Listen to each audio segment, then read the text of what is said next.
Hey everybody, welcome back to our special little meeting of the minds, shall we say, here. I'm Brett from Spear Factor, and we have John from Cast and Spear, Brad from the OC Spearos.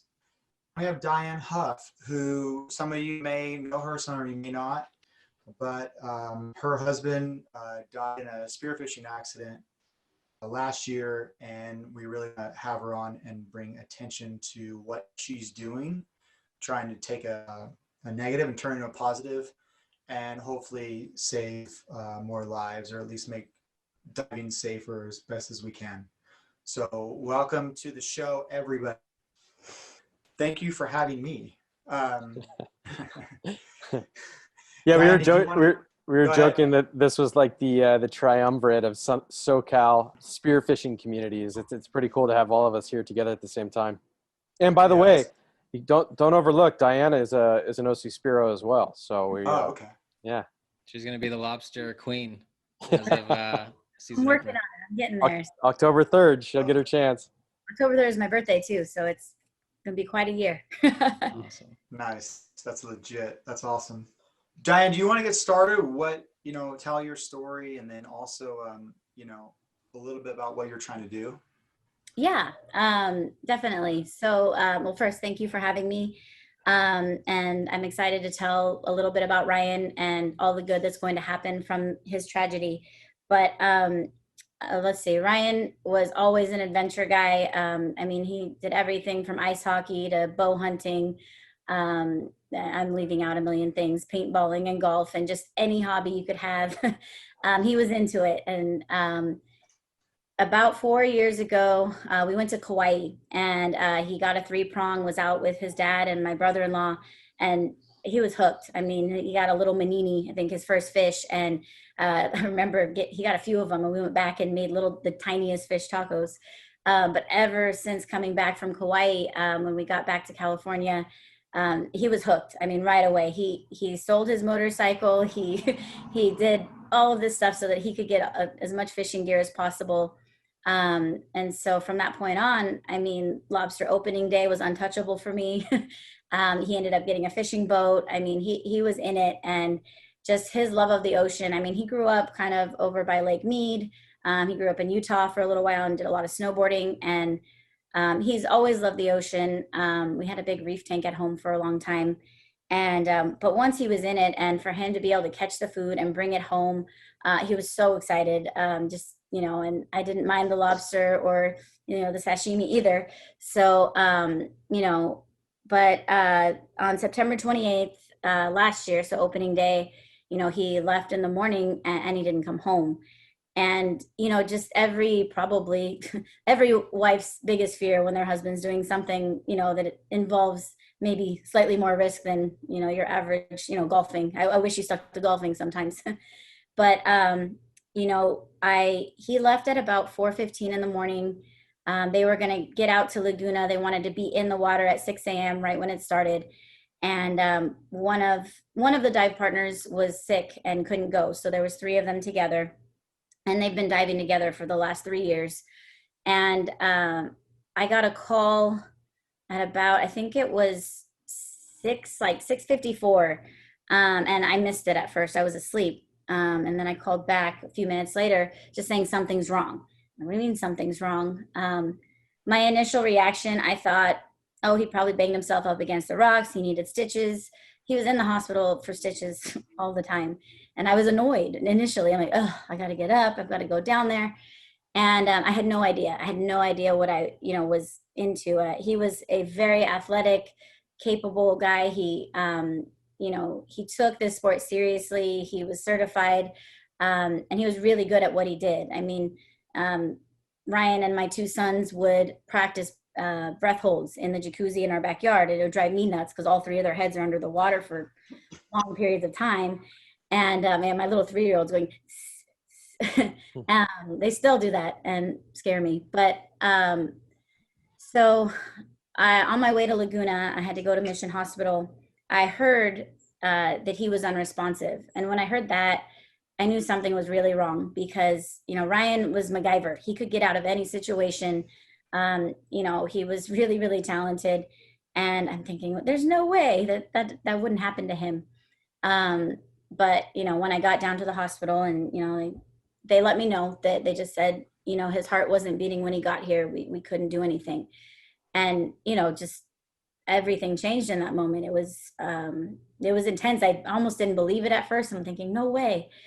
But through all of this, I mean, my initial thought, you know, I kiss him goodbye in the morning and I see him, you know, cold and blue a few hours later.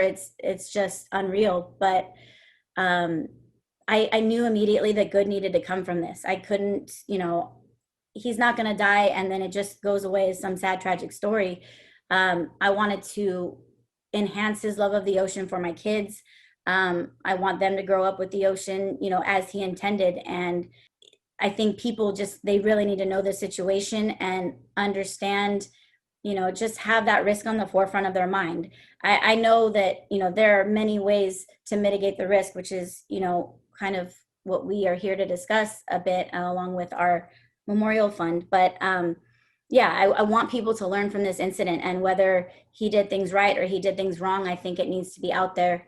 And I knew that from day one. So I'm so happy to get to meet up with you guys and that I've become an OC Spearo.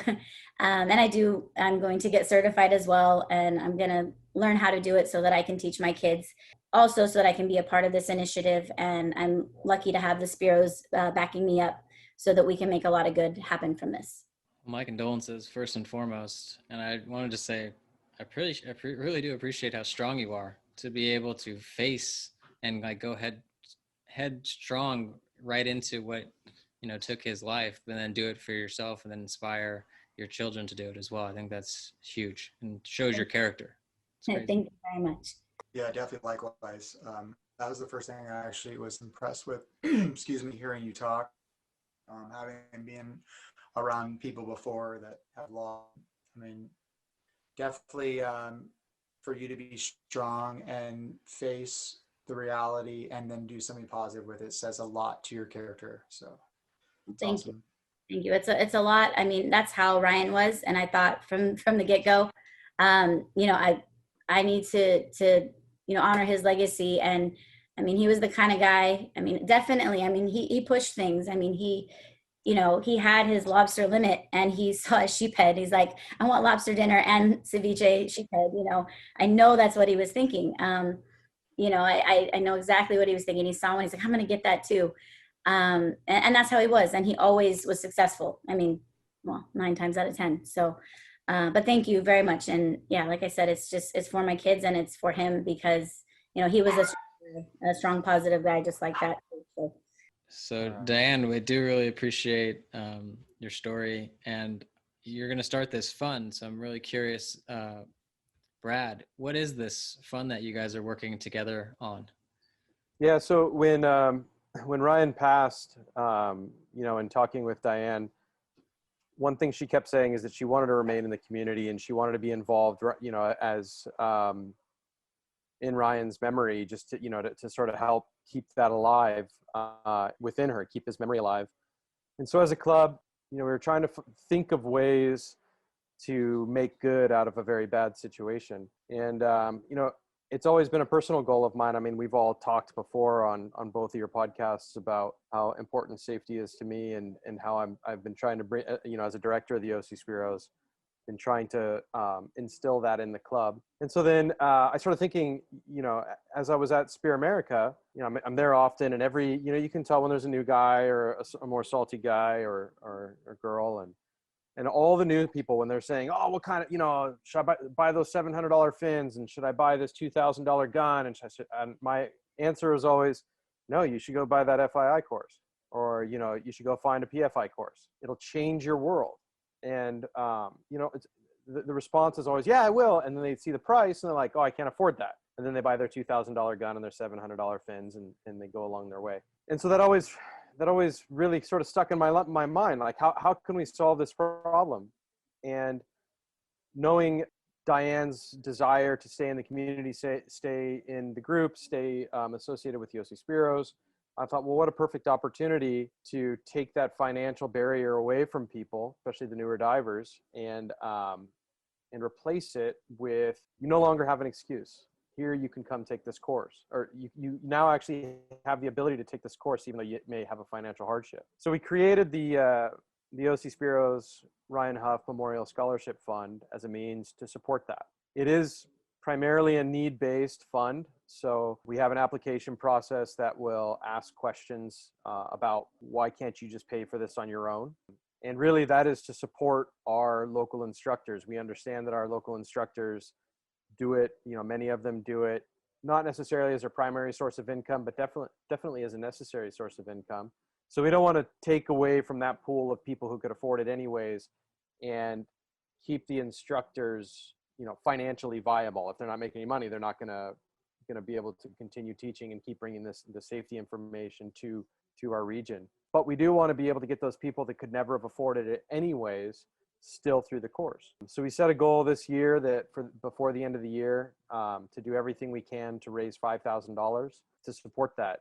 We set up a GoFundMe, and we've already raised somewhere just over $2,000 there through generous donations throughout the spearfishing community, our own personal networks. We've had tons of shares, social media shares of it throughout the community. So as that word spread, we got lots of donations for that. Diane and Fernando Gutierrez will be working on interfacing with the club's huge network of sponsors for donations that we can then bring in to either auction or raffle. And we currently have a raffle scheduled for November 5th for products that they're going to be bringing in. And all of this is to raise that money to get people certified. How many people can be certified with the 5,000 goal? Well, yeah. So if you were to take the retail value, which is it's like $350, $375, I think. And then when you put on top of that, the trip to Catalina, that's another $75. It's $425. So you would think somewhere in the 10 to 15 person range. But at the same time, in addition to raising funds, we're working directly with the certifying agencies and the instructors and working with them to push the price down. And so as of right now, we've had three of the Orange County instructors have each donated a full course at their cost, which is 8 students per instructor. So there's 24 students there. We have a Long Beach instructor who has donated 4 seats in a class, and a San Diego instructor who's donated 4 seats in a class for the same structure, basically to cover their costs. Diane, grabbed the bull by the horns and called the Catalina Flyer, and even the Catalina Flyer generously cut their price in half. So ultimately what this gets down to is, once it's all said and done, we have 32 spaces at essentially break-even cost for everybody who has to come out of pocket. And to cover those 32 spaces, we need to raise somewhere north of $3,800 to pay for all those. So we're very close. We're on our way. And with a goal of $5,000, we should be somewhere there just over, or in the mid 40s, being able to support that many divers that couldn't have gotten that class before. That's pretty awesome. I mean, when you consider our community as a whole is pretty tiny, and our community is what we make of it. And we all step together and take care of each other. That's pretty awesome. 24 classes. And then, you said the Catalina Flyer cut in half. That shows you just how tight our community is. It's pretty, I like to applaud the whole community for that. That's pretty awesome. And if someone wanted to donate, and give to this cause, what are the different, how they do it, how they get more involved, I guess. Diane, why don't you tell them about the t-shirts that you've created? That's one source that they could do. Yeah. So, Ryan lived in his anything spear related shirts. Spear America was on repeat. A few others. He loved anything with ocean stuff on it, and that's all he would wear. And at one point he said, we should do some shirts or something. It was like a casual conversation. And once this got started and the idea for the fund came up, I thought, I want to contribute personally. Luckily I have Ryan's brother is in the clothing industry. So we kind of put our heads together and came up with a t-shirt company called 779 Spear Co. And it's a few different designs, inspired by Ryan. And it's going to launch hopefully on Monday. And all the proceeds from that will go to the Memorial Scholarship Fund. So whatever that brings in, we'll go straight to that. And there's also the GoFundMe, which directly just goes straight to the OC Spearos, and we'll be donating towards that. And then the raffle on November 5th will also, as I contact sponsors, and people donate different items that we can raffle off and auction off, all of that money will also go to the same scholarship fund. So it's going to come in from a few different directions, and I think it's going to go really well. Yeah, the OC Spearos is we're run and operated by 100% volunteer work. So none of the directors, none of the committee members, nobody gets a dime out of the club. So 100% of the funds that we raise go to the initiatives that we're doing. So everybody can rest assured that this is strictly for the fund. Everything that you're donating, aside from Visa or MasterCard or PayPal, who's going to wet their beak, everything else is going directly into this fund. Now, is this only open to OC Spearos, or anybody in any club or anybody who's doing spearfishing in Southern California or California? No, this is an OC Spearos only initiative. Ultimately, at the end of the day, we're a 501c3 nonprofit. So everything that we do to support the community and the club is done from donors. So our members are basically our main donors. So yes, we do want to get you this the certifying level, but if you're not already a member, we still need that support to operate. We need that membership fund to be able to operate, to be able to give you that opportunity. Without that, we don't exist at all to be able to create something like this. For those who don't know, how do they sign up, or what does it involve signing up for the OC Spearos? Oh, it's easy. You just go to ocspearos.org, and there's a membership tab on top, and it's a very short form, name, address, couple questions about yourself, and then you sign up right there. So for the people who, maybe it's been hard to, find justification to do a FII or any kind of training, because I know, Brett, you were spearfishing for 20 plus years before you ever took a training class. For those guys who, are in the older demographic, more the salty dogs, what did you learn when you did your class? So for me, I had a lot of background in diving from work and rescue diving, doing rebreathers and things like that. And as far as the rescuing process and blacks out, it's very similar to when we have someone unconscious, obviously, while diving. The main thing why I did it was to, it's like anything.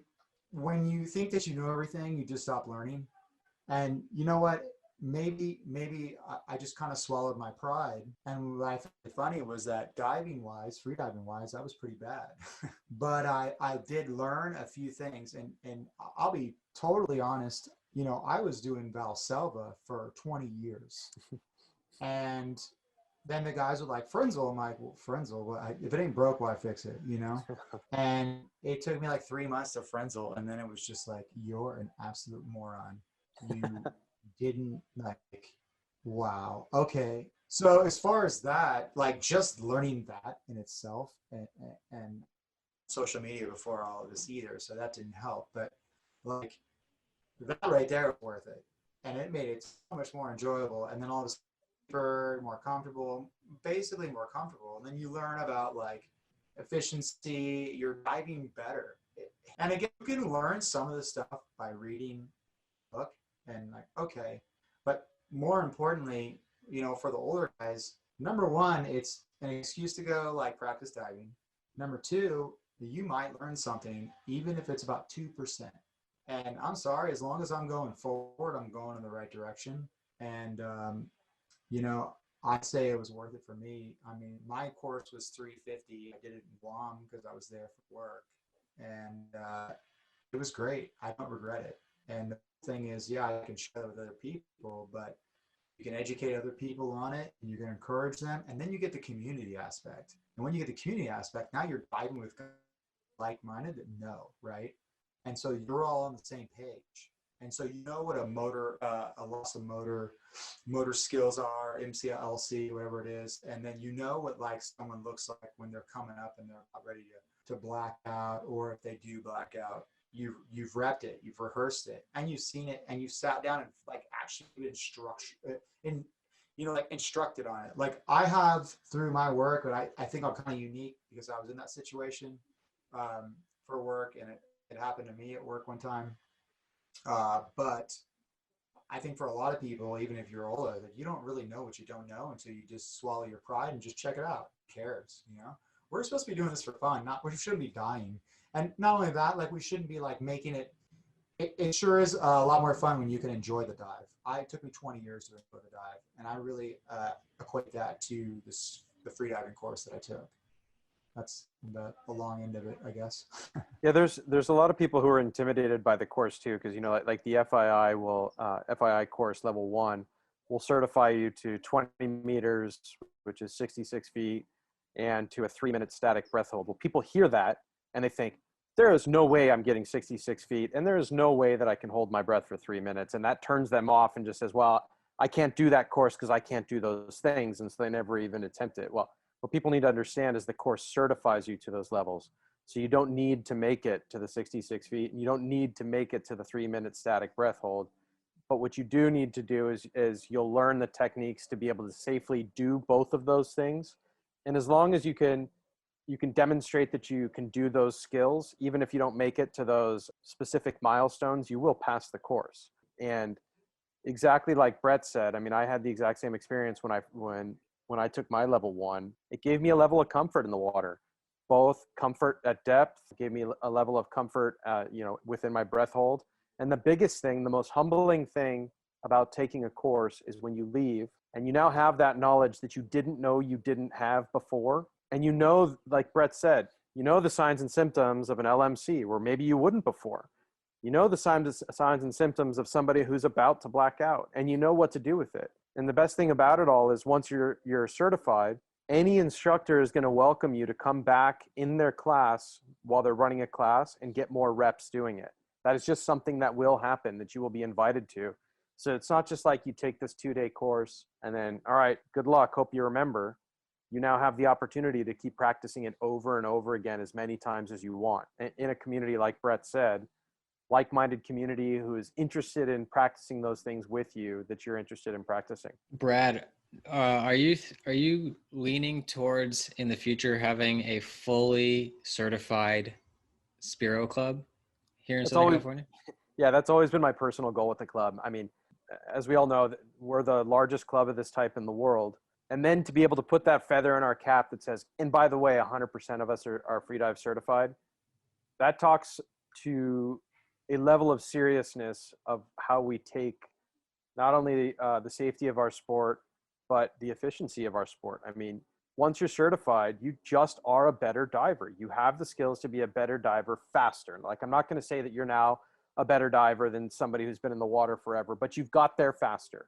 And for me, I think that would be the greatest thing that this club can do. We've been around for 10 years. The greatest thing that we could do would be to reach a goal of 100% certification. As we grow, we're growing every day. I mean, every single day we get new members. Year round, we get new members every day. So if we can continue to gain membership and have all of those people certified, that would be groundbreaking in the global community of spear fishermen. Brian, that's a good point, though, what you said as far as getting better faster. And I can attest to this firsthand. I mean, I felt like I was in a bubble for the first 15 years I was diving. Never on social media, no network. I just had my buddies from work, and we went out and swam around the kelp bed and see what swam in front of us. And in the last 5 years, I mean, literally that was it. I just enjoyed being in the water. I didn't care. The last 5 years, the learning curve has been pretty much vertical, just for meeting everybody and staying humble, like you're saying, and going places and realizing, like, I don't know everything. Teach me. I'll be a student. And it's great. And it's good to take that knowledge and give it back to everybody. But like, I wouldn't have that knowledge, and I don't think a lot of us would, if we hadn't just put it out there and swallow pride and do exactly what you're saying. I mean, it's just the learning curve is just real steep at that point. So I love it. Yeah. Yeah, John, you just recently, within the past couple of weeks, took your level 1. Isn't that correct? Yep, I took it with Calkins. Yeah, I mean, what do you think, like, before and after taking it?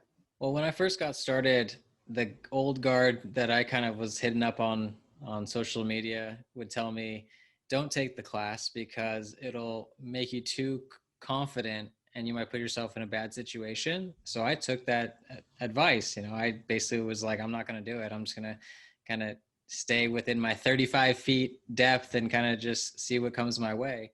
But it wasn't until going into the OC Spearos and then kind of, having Jeremy be like, all right, let's do it. Let's go. And then I did it. And I'm like, wow, I'm glad I did it now, because everything's going to compound over time. So I'm glad I got the knowledge earlier versus the opposite, right? Which is Brett seeing all of this vertical growth, 20 years later. I can have a little bit more of a gradual arc earlier. So I thought it was amazing. I enjoyed it. I had a good time. Well, and think about that logic from the old guard that you're talking about. What are they actually saying? They're saying, don't go get certified because it'll make you too cocky. All right, dig into that statement. How else do you learn? Is it by trial and error? What does trial look like? And what does error look like? Like, I'm sorry, but in my book, those are two unacceptable things. And that is just somebody who's trying to be a tough cowboy. All that they're doing is trying to put forth some sort of cowboy mentality to the young guy, so the young guy will look up at him and say, oh yeah, that guy's a badass. Well, all that guy is doing is telling you to, hey, get in the water and go figure it out. And by going and figuring it out, it's continue to do what's working for you and don't do what's not working for you. But that thing that's not working for you could kill you. So it's an entirely asinine, and anybody that follows the OC Spearos Facebook page will see me having this debate at least 5 or 6 times a year with, like you say, some of the old guard. And I will not back down on this. It's a ridiculous statement. I mean, that to me, and I may not make too many friends off this, but that's right up there with that ignorant statement of, I don't know that shit, I'm keeping it real. Like, don't educate yourself so you can keep it real dumb. I mean, like, okay, cool, dude, but I don't understand how the whole point of this life is to progress. You have to progress. Like, well, maybe I'm just weird, A-type personality, but like, in order to progress, you can progress really dumb, or you can be stagnant, or you can progress smartly and with an education, some sort of education, to where you get where you're going in a safe manner. Like, nobody just wakes up and dives to 150 feet. Like, I sure as hell don't. I never have. But that's I don't really have anything positive to say about that. And I understand where people are coming from. I get it. But I mean, the whole thing is to get better and get better safely and get better as a community. And the only way you do that is, I would like to be aware. I wouldn't want to stick my face in the sand. I'd like to be aware of what the dangers are. Yeah, I know there's great white sharks out there. Okay. That doesn't mean like, oh, I'm not going to stay out of the water because, then I can go in the water and spearfish and get eaten by a shark. Okay, whatever. It just doesn't, I don't get it. I mean, I think about some of the messages learned in the military and try to apply that same logic, and there'd be a lot of really poorly trained people. That's all I got to say about that, I guess. Well, also, there was a time early in my diving where, when I saved my buddy at the rigs with the shallow water blackout, the only reason I knew to even stay and knew that he was about to black out was because I watched the free Ted Hardy safety video, where he at least put like a video of what a loss of motor control looked like. And I saw it and I was like, oh shit, there it is. And I was there to save my buddy. But to be honest, it's like, if I didn't have that, I might've just been one of those dive partners who was like, he's fine. He's chill. I'll just be over here looking for my fish.